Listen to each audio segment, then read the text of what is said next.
Hi, this is Derek Murphy from creativeindie.com. A few days ago, I finished the third book in a trilogy, so I wanted to make this video about how to end a book, more specifically how to end a trilogy, but basically how to end a story arc, so that by the time they've read through your story or your book or your three books, it has a really satisfying emotional ending. And so I'm going to point out some things I've seen other authors do, especially when I'm editing, where maybe, and what I tend to see often is the story is already there. All the action, all the stuff that happens is there, but it doesn't have an emotional punch. It doesn't hurt readers. It doesn't make them feel sympathy for the characters. So these are some of the things that I see other authors doing wrong and how I would try to fix them. Or often, like when I'm editing, I leave the story alone because the story, like I said, is already there, but I go back and add a lot of important other stuff that just deepens the emotional impact of the story. They're doing some construction outside. We're here in Taiwan, so I've closed the windows. The lighting is a little bit different. Number one of how to end your story is to use a repeated phrase in a different way. This is kind of a strategy that I heard from Ingrid Seymour when we were sharing a castle in Austria a few years ago, which I thought was really cool. Basically, she would pick a theme for the book, and sometimes you have to choose your theme after the book is already written and you kind of know what you're doing, but you'd have a specific phrase that repeats a couple times in the story. I don't always do this. I don't really focus on writing literary fiction as long as my action, my plotting, and my setting is good, but I think it can be really powerful, especially when you're doing a twist or a reveal towards the end of the story, where you have something you set up a lot earlier. You have a phrase that someone said, in book one or book two, or even like in this one, just at the beginning of book three, they're basically going to fight their way into hell. And her demon says something like, the dead don't return from hell. And she doesn't realize at the time that the demon is keeping her alive and she's already dead. So when she gets to hell, she can't actually come back. So there's no way, even when she defeats, the main bad guy and wins the battle, she realizes she's still stuck down there. And that's kind of the new twist, where she realizes she already heard the truth. She was already warned, but it didn't really click until towards the end. That can be a really powerful little, it's not really a mnemonic device, but a cool little literary feature which can give your book a little bit more meaning. So it's something to think about. It's kind of an easy thing to add. Like I said, it's just one little phrase where you would drop it in somewhere early and then come back to it later. I'll talk a little bit more about how this could work in a minute. But first, let me go on to number two, which is you need to create sympathy for the characters that you kill before you kill them off.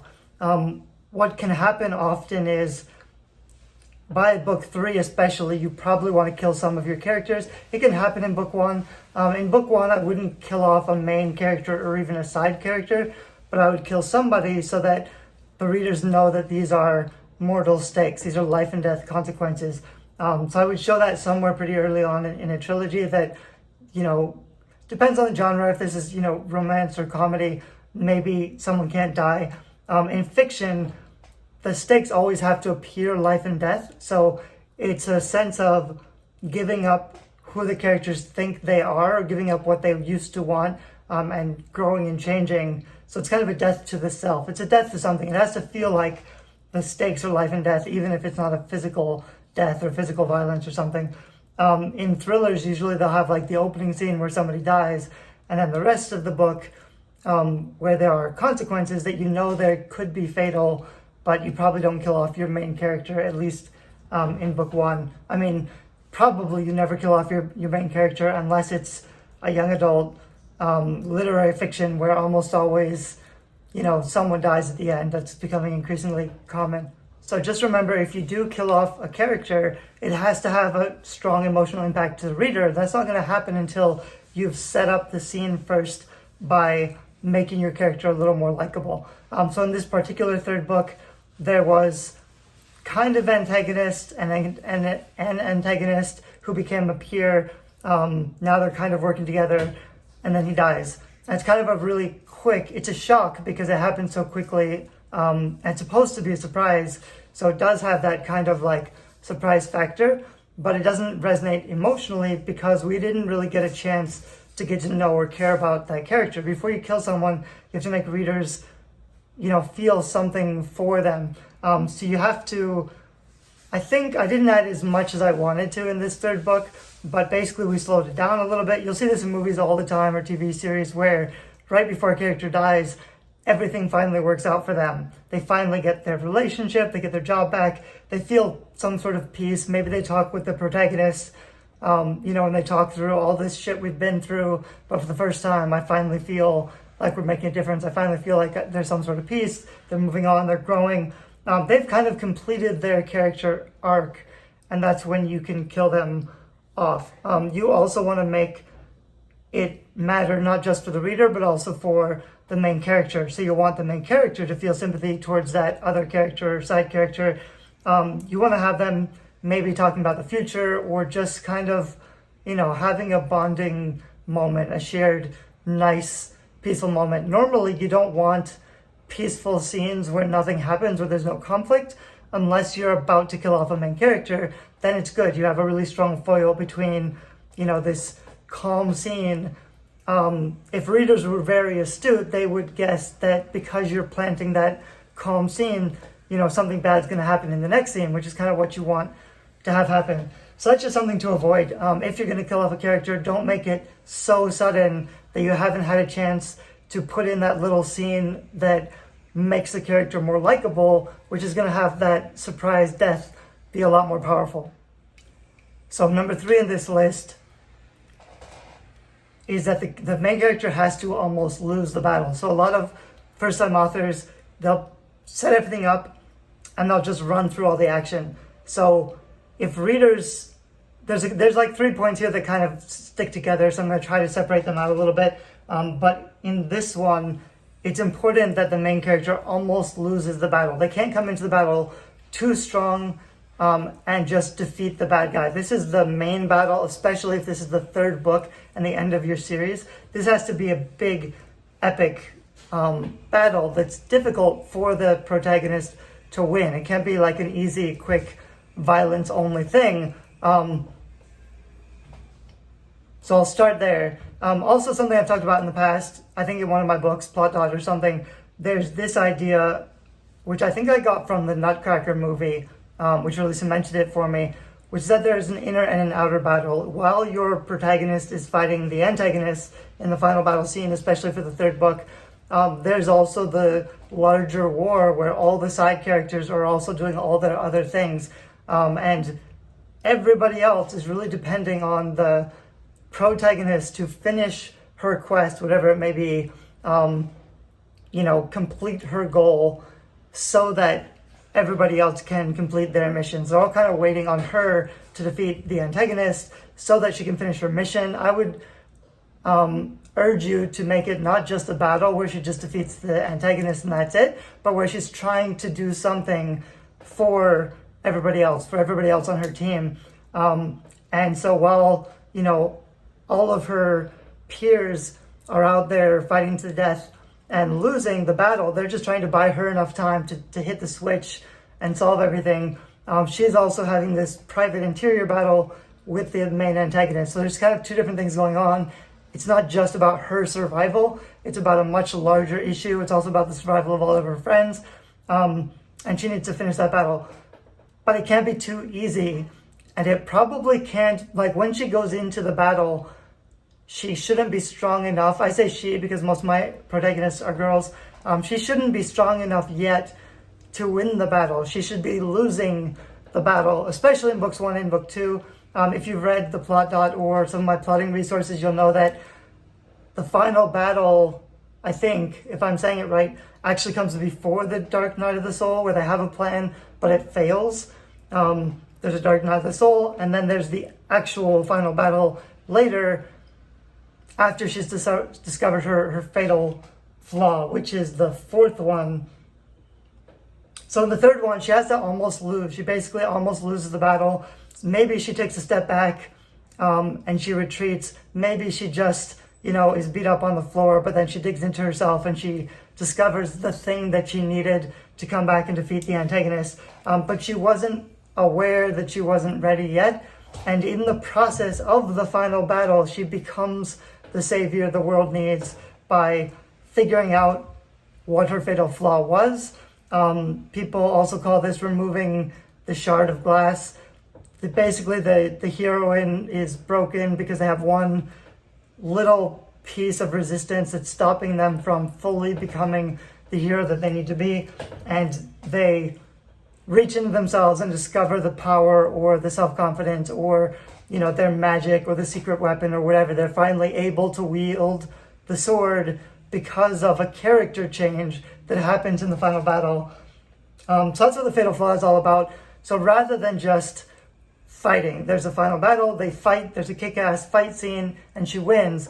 I would caution you to add some character depth in the final battle scene so there's some growth before she actually defeats the antagonist. So as an example, in this book that I just finished, she's in the final battle scene, but she's not very confident. She knows the world, if she loses, the world's going to end, basically.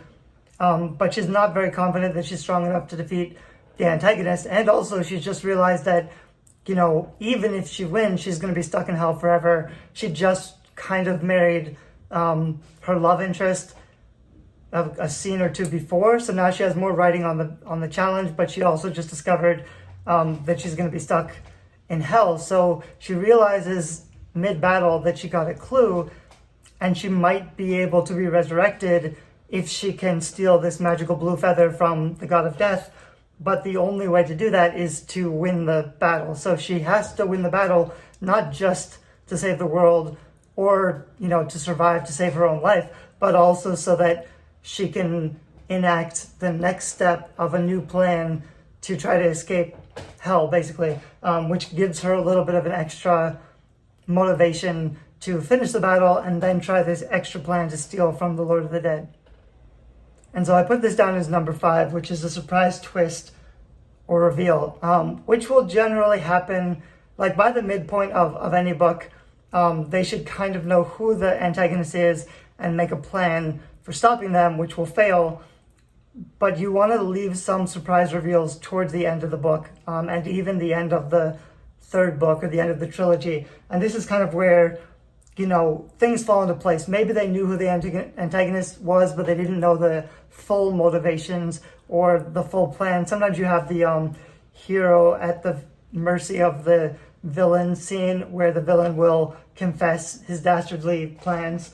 But there's some extra surprise or reveal. Sometimes it's something about who the protagonist really is. Like the antagonist might reveal something about her character, who her parents were, what her role in all this was. Something that, teaches her more about herself in a negative way so that she loses confidence. So it could be that kind of surprise or reveal. But it can't just be fighting and winning. It has to be a little bit more interior growth or interior challenge.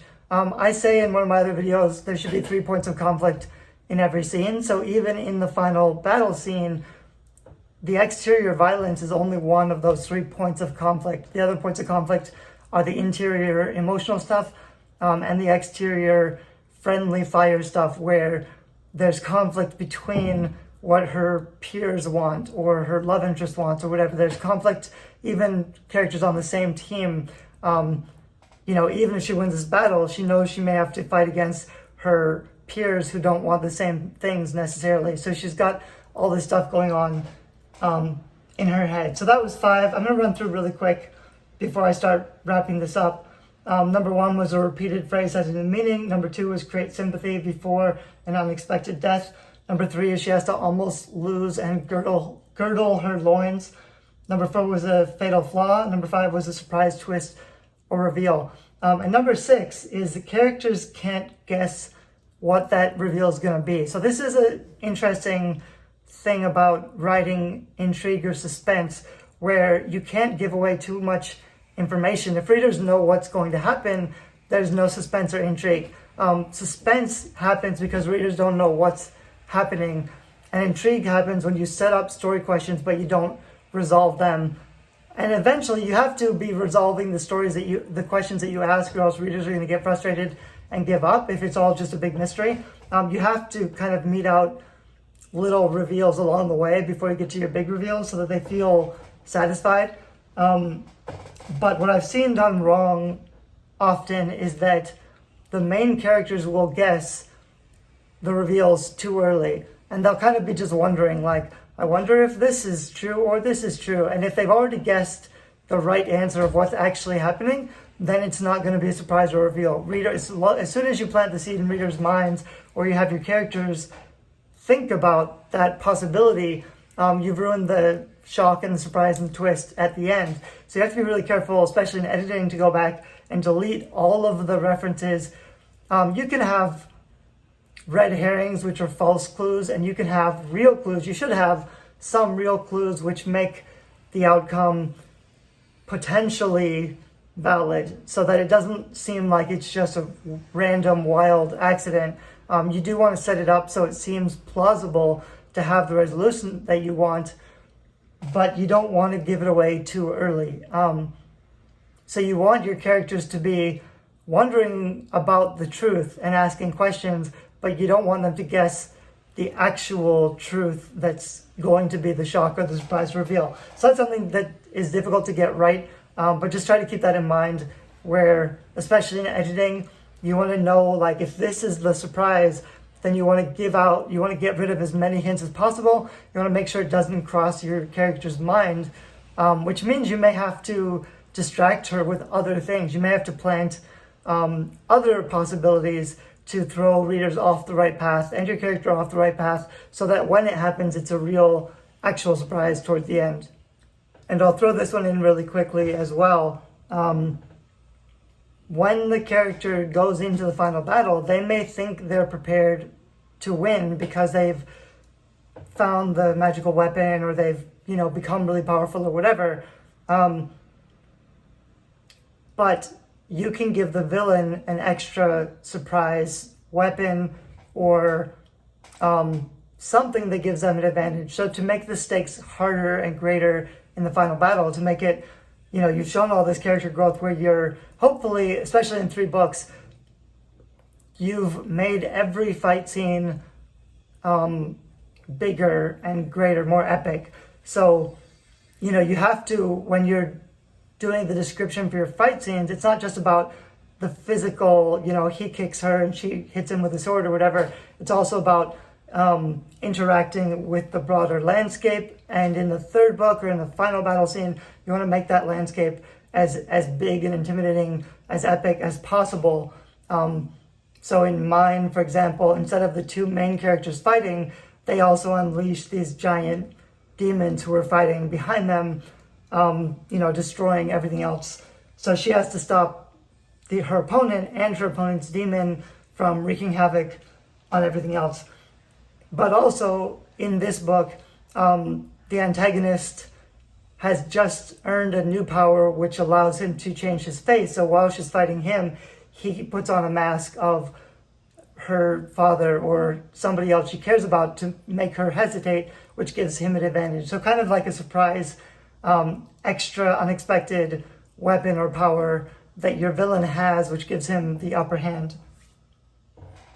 And then finally, number 7, especially for a 3rd book in a completed trilogy, I would add an epilogue. I don't always add epilogues on my books. I probably have other videos just on epilogues or prefaces,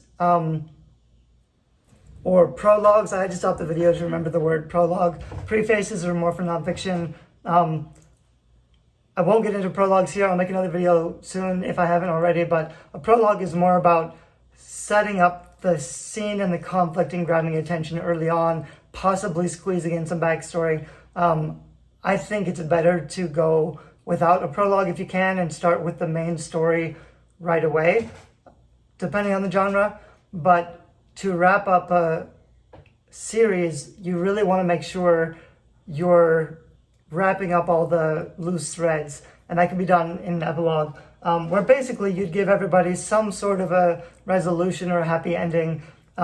It's a good way to, maybe the final battle is over, they've won, they go back to the regular world, and they're discussing what happened. It's kind of just a nice happy ending scene, or a bittersweet happy ending, which I prefer.